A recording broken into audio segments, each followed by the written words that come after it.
Hello, I'm Tristan from Custom Carpentry. We specialise in making bespoke fitted furniture, and today I'm going to show you some carpentry tips.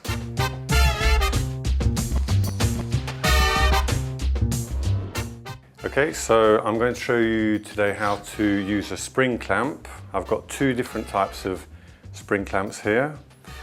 We've got a cheaper, weaker one.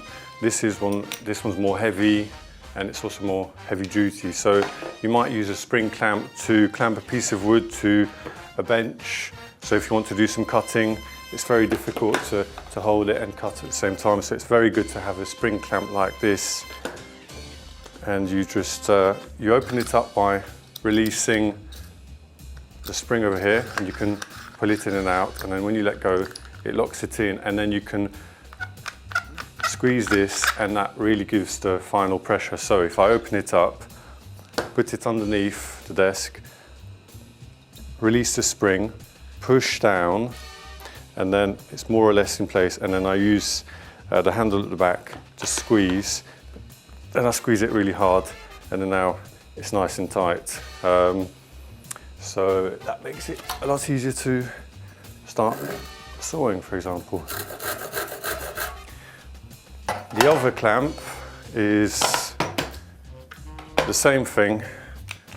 You release the spring, set it, and then squeeze. So I put that underneath here, release the spring, push down, and then grip. And this one I only need one hand, and it really puts a lot of pressure on there. So that's good for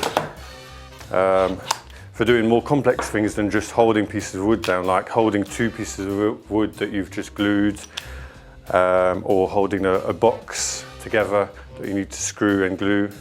So this is a very useful piece of kit that we use all the time. It's also got the ability of taking this off, turning it round, putting it the other way, and then you can use it to spread things. So one use for the spring clamp set the other way around is, say if you're fitting something on the wall, you can use this as the spacer, and say the unit is like this on the wall, you just push that up until you've reached the correct level. You could have two, and then that way you can just screw your unit to the wall. You can get these obviously in much longer sections, so if the unit's high off the wall, then you do that right up there, and you can, it's like having an extra pair of hands. By just pumping up, it pushes the unit up. So it's a very useful piece of equipment. So that's how you use spring clamps.